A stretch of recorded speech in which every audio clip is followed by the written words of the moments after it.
it's been an exciting start to a new season, right? Every year it comes a lot quicker than you think. And, I can tell you, I've really enjoyed coaching a new group. Of course, you're going to look at the court sometimes and be like, oh, where's KD or where's Hannah or, where's Sienna? But, that's all stuff that I think just makes me really proud of where our program has grown and where we've come from, and just reminding our current team of the new goals, the expectations that we have here, what our culture is. And I think that's what we've been most focused on this year, is just making sure that we're doing things the Columbia women's basketball way, and also allowing space for that to look different.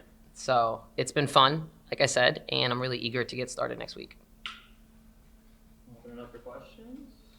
Harry, you were last time. Sure, So yeah. start with you this Let's time. do it. Great. I'll yield the floor.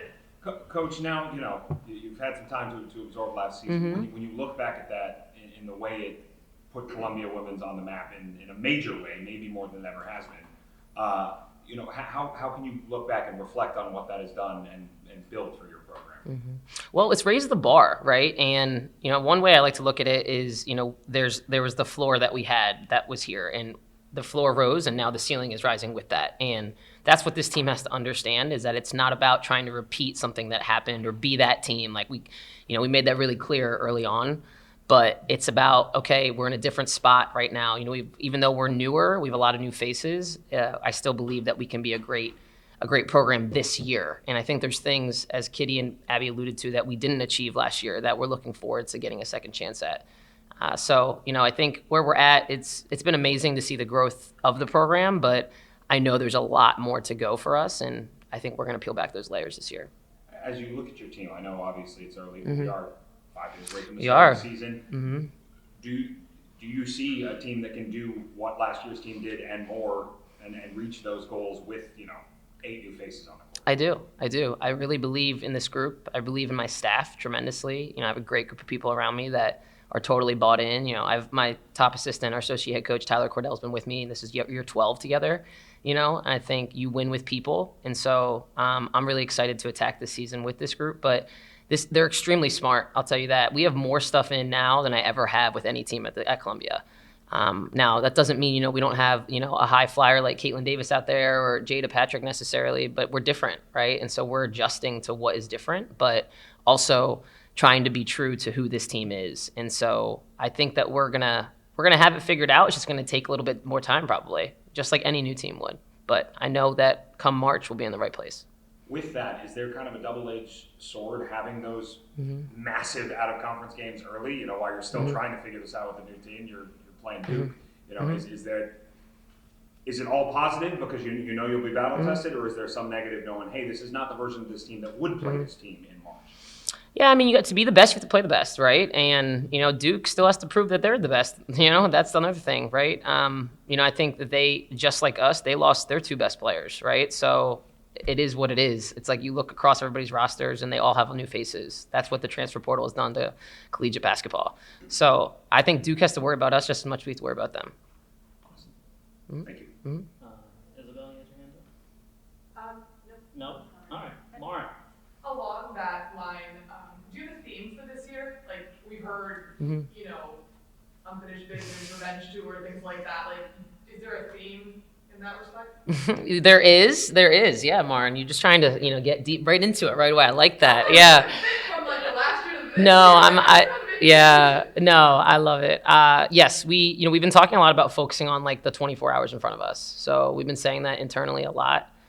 Just even saying 24 to each other, just so that we can understand that we have to learn from our past, but we got to stay focused on the decisions that we make moving forward and making those choices as a team. Also, just having one shared team ego has been a big theme for us.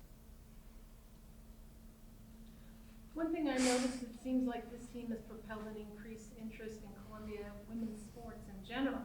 I came to a volleyball match and was stunned how many people were there. So how do you feel you've seen that shift over the years you've been here as a coach, that we went from a half-filled gym, and the support you've received for winning is obvious, but that it's trickling down to other sports, sports within the university? Yeah, well, I think women's sports in general are in a great place right now, right? From grassroots level all the way to the professional level, and internationally as well, domestically, internationally. So I would just say, like, we're we're joining that momentum. And I think what we've been able to accomplish here, it took a lot of people to believe in something that we were doing and to show people that it just takes a little bit of that extra help in the community around you to really build success somewhere. So, I mean, I remember when I was a student athlete here, like there was photographs of like just the player because nobody was in the stands, right? Now when people photograph our games, it's of the crowd and then the player in the corner, right? So that's how different it's been.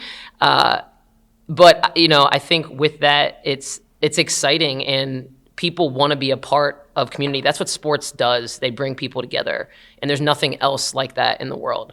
So, I've been really proud to see that. I've enjoyed it.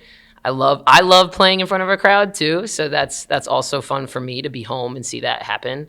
But I would just say the other sports have been supporting us too. Like when we were all going through, especially the pandemic, none of us playing sports, our coaches community really grew close knit. And I think that is now showing off in, one, the support for other sports, but also the support of each other and knowing that, we're going to have their back like they're going to have ours. So it's been great to see. I think sports in Columbia, it's becoming a thing, right? It hasn't always been a thing, especially women's sports. It's nice. Absolutely. When I went and I saw so many people for volleyball, I was really impressed. Yeah. Well, that's, I think they see, like, you walk around campus a certain way, you act a certain way, you interact a certain way with people, and you'll get a response. But if you choose to perpetuate the athlete stigma on a campus like this, it doesn't do you any service, right? So I would just say our team has done a great job, I think, embodying that, but also bringing people into that. They're extremely well integrated into this campus, from staff, faculty, other peers. They have tons of friends. Like, I love that. That's what we want our team to look like. All right, George.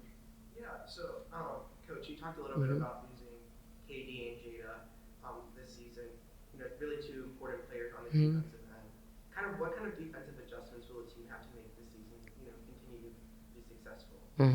Well, one thing my staff's done a great job of is we're trying to get more detail oriented with just like how we do things on the defensive side of the ball. We've known to be an offensive powered team, right? And that's partly because that's probably my fault, right? I like to coach offense. But this past offseason, we spent a tremendous amount of time digging into details, how we can clean up our language, studying some of the best defensive teams in the country, men's and women's, and really making those adjustments early. So I do think we're communicating at a great level right now. We're extremely versatile. We have great size, 1 through 5. So it's just going to look a little different. We just don't need as many like superhero plays. That's what we just have to do all 5 defending better as a unit. And kind of going back to the question I asked Abby at the end, having this like season tickets are sold out at a record time, having this increased presence, what does that really mean to you for the program and for like longevity? Well, when I came here, right, and as crazy as I probably sound at 30 years old when I got this job, I said that I wanted to build a program that would have sustained success and not just winning and losing, but championship culture.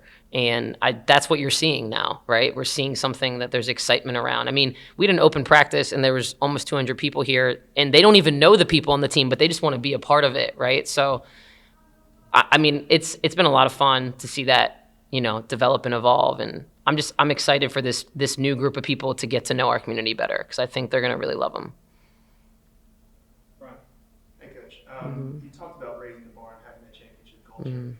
But, making that unprecedented run in the finals of the NIT. And, when we talked to Kansas, having that environment, we talked about how, there's really nothing like it coaching in basketball. In the context of this new season, when you have such a new roster and so many different faces, how do you get these people up to speed and kind of convey that sense of urgency, that sense of that high standard that you have to people who really haven't experienced something like that?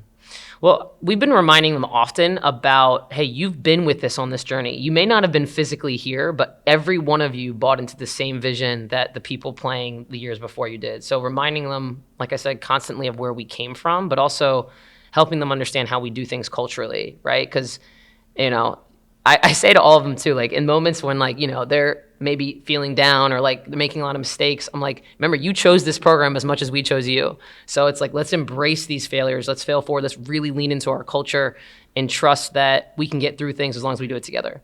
So, I think again, reminding them of where they've been. Also, we've been integrating our team back in slowly. You know, they all came back and got the rings, and they've gotten some experience with them. They've been great job mentoring them, you know, from the sidelines. You know, they just have really close relationships with people that came before them, and I think that's important so that they know what it's like to wear this jersey.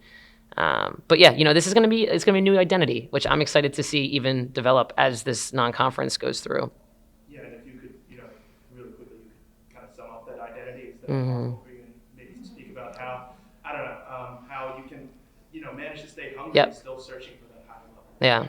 Well, you know, one thing we talked a lot about is when it's so many new people, not playing to not mess up, right? It's like playing to win. And when you're learning so much, the wheels are turning. And as we all know, when the wheels turn, you stop doing, you start thinking too much, right? So we're just trying to find that balance as we learn how we still compete, how we celebrate, what we celebrate, what's a good decision, not just a good outcome. So all of that is sort of in the works right now. But in terms of identity alone, you know, we're going to be still a very fast and up-tempo team, extremely versatile. But I also want people to notice, like, they have to kill us to go through us, right? Like, so defensively, we're going to really get after it. We're going to change up defenses a lot more this year. We were almost strictly a man-to-man team until that postseason run. So this year, we're just going to be mixing it up a little bit more on the defensive side. Coach, you talked a little bit about the changes in the team that you've been trying to work into the program. Can you talk about how you've been using like data analytics and your very well built out apparatus for that to help you do that? Absolutely. So a couple years ago, I guess it was just like maybe 2019-20 season. We have a lot of graduate programs here. You know, Columbia University is much bigger than the Columbia College, right? And so we have a lot of extra help and hands on deck. We have been able to hire 2 positions, one for video and analytics and one that's a program development person on our team. So with that, we've been able to oversee teams of managers, graduate managers that essentially help our program in a number of ways, which is data analytics is a big priority for us. For us, we do a lot of things with, you know, possession quality, not just like points per possession or more so rating, again, the decisions that we're making, the kinds of shots we're taking to help our team understand shot selection, generally speaking. We've also used analytics for lineup data, right? I can even touch on like how that's helped us last season, you know, knowing when to make sure Caitlin sits so that she can get a breather, right? Like just looking at data over time, making sure we know when Abby should sit, right? So that we can have her maximizing her offensive production at the right times in the game. Just different combinations, 2-player combinations, 3-player combinations, who's working well, who's not, which forwards play best together. So we've been leaning into a number of things. And then also, I would just say, you might want to hit it and then hit it again. Yeah. I would say that we do a lot with, we call them edge stats. So a lot of plays, yes, including box score stats, but other things that go into winning. So we chart that after every game, during every practice. That's what our data team does every day. So we lean very heavily into the statistics and the analytics to make decisions.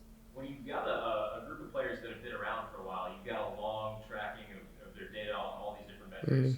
But when you have a bunch of folks that are new, how are you dealing with that? Are you finding that what you learned with players that are no longer here, are those same learnings applicable to the new folks?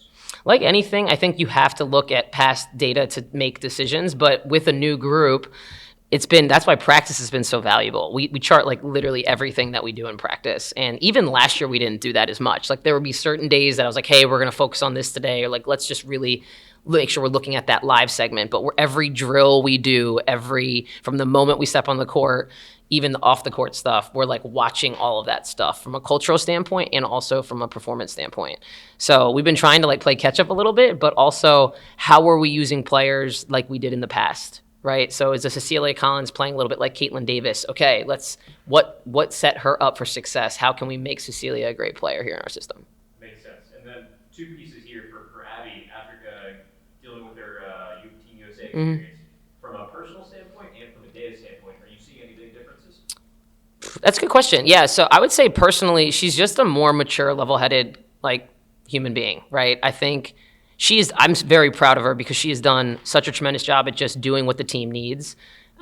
She's in a very different role. As much as like it seems like she had this very large role in our team, that we had like leadership by committee, and we just had so many dominant personalities with 7 seniors, right? And this year, it's her. Like, the team goes as she goes, and I think that's something she's had to learn how to embrace that. because she's not the kid that loves the spotlight. Even though when she's shooting and holding her follow through, you're like, dang, that kid, she likes the moment. But that's very different than the day-to-day stuff, right? So I think Team USA showed her a lot. It was a lot of humility also in the experience, but then also showed her what it takes to be the best, because she was playing with some of the best players in college basketball. So we're seeing that, I think, in her leadership this year. And what was the other part of your question? I'm sorry. From a data standpoint, Yeah, do you data. see her perform differently on Absolutely. I mean, so we do these edge stats that I was kind of talking about. She's led our team every week, and she was always in 5th or 6th place last year. So I would just say that she's defending. I challenged her at the beginning of the year to be the defensive player of the year in our conference. Whether or not that happens, if she has that mindset, she's going to attack everything harder with more purpose and more intent. Makes a lot of sense. All right, Jen, gonna bring you in. Hi Megan, how are you? I'm great, Jen. How are you? Good. Just a couple questions for you. You mentioned Cecilia Collins earlier. I know she had a really good 2 years at Bucknell. I don't know much about her besides that. How do you think her strengths on the court complement, Abby, Kitty, your other returners? Well, that kid can really pass the ball. I can tell you that. She is so fun to watch and versatile. She's got great size. She can shoot the three. She can really score at 3 levels. Just to have another really skilled player with that size that demands a long closeout just gives us more space. The 3 of them have already started to develop really great chemistry, which has been fun to watch. And she just brings like a lightheartedness and competitive energy to everything. She's literally just such a joy to coach. She has been everything I was hoping she would be and more. That's awesome. And then just one other for you. How deep do you feel like this year's team is? Do you think you're going to play a lot of people? We can stick to non-conference because who knows what's going to happen in Ivy play. But do you see yourself, playing a lot of different people? Do you see yourself kind of relying mostly on vets? How are you kind of evaluating your depth right now? We're definitely going to be playing a lot of people.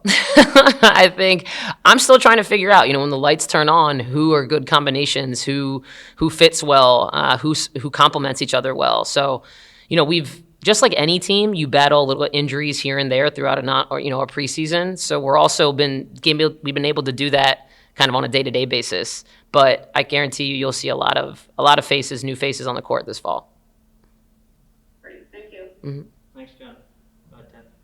Similar to what I asked earlier to the players, you mentioned the 24-hour mindset, but do you maybe subconsciously have any of the big games circled in your mind that you're paying particular attention to? The next one. I am such a one day at a time person that, I'm excited for the. If marketing wasn't talking to me about, hey, coach, when's the game time? We're printing this poster. I wouldn't even know who we were playing. I have to tell you the truth. I just know when we picked the schedule before this year who our opponents were, but it's one at a time. Stony Brook's literally my only focus starting tomorrow. And then what would a successful game on Monday look like for you? Getting over mistakes quickly, but I would say being the aggressor, just number one, and disruptive defensively. For us to be able to control the pace of a game against a team. This has been a team that we've kind of gone back and forth with the last 2 years. They have an experienced lead guard that has really given us problems in the past. I would say being able to contain her and also just set the tone defensively. That would be a win for me. Mm-hmm. Lauren? Collectively, what do your newcomers, transfers or actual first-year kids, what do your newcomers bring collectively? Mm-hmm. They're very smart. Being able to pick up on concepts quickly, make reads. Again, like I said, we put more in than we have at this point in any other season because it's not a lot of we have to rep it out. It's, hey, we're going to do this. Let's see what this looks like, and they can pick up on concepts quickly. What has been the biggest challenge for you? That's a good question. I think, not knowing necessarily how people adjust yet, right? College is a lot, and we have 6 freshmen, and we have 2 transfers, and what are they made of, and what does that look like? The recruiting process is very roses, 70s and sunny, right? And I would say we're not in that. There's a lot of storms now. There's bad weather days. There's rain. There's also sun, right? I think just learning how to coach 8 new players has been my biggest transition and challenge. But it's been a lot of fun. I've really been enjoying it. So it's definitely new. All right, any last questions? I guess it's worth asking, is this the largest incoming group? They're not all in the same class, but is this the largest incoming group that you do either as an assistant or a head coach? Absolutely. Absolutely. With the pandemic, this was something that I loved that we had 5 players that reclassified, right? They took the year off. And I promised our team and our staff, I was like, I will not coach a big team. We're not going to bring players in. So back-to-back years, we brought in 2 kids, right? So it was Kitty and Noah, Susie and Perry. And with the intent of I'm not just building a huge roster and kids are going to be sitting on the bench. I tell every recruit, if I'm recruiting you, you're going to play at some point in your career. And so we wanted to honor that and make sure that we were doing it the right way. This group of 6 is really unique because I think they can really help us right away. I recruit what we need, not what we have. And then the transfers were a big bonus because those were players we recruited the first time around. So we actually knew them quite well, which has eased that transition quite a lot. All right, everybody. Well, thank you so much. We're going to move back into the room across the hall where there's still food, and we'll do some one-on-ones if anybody wants to do breakout interviews or anything like that, okay?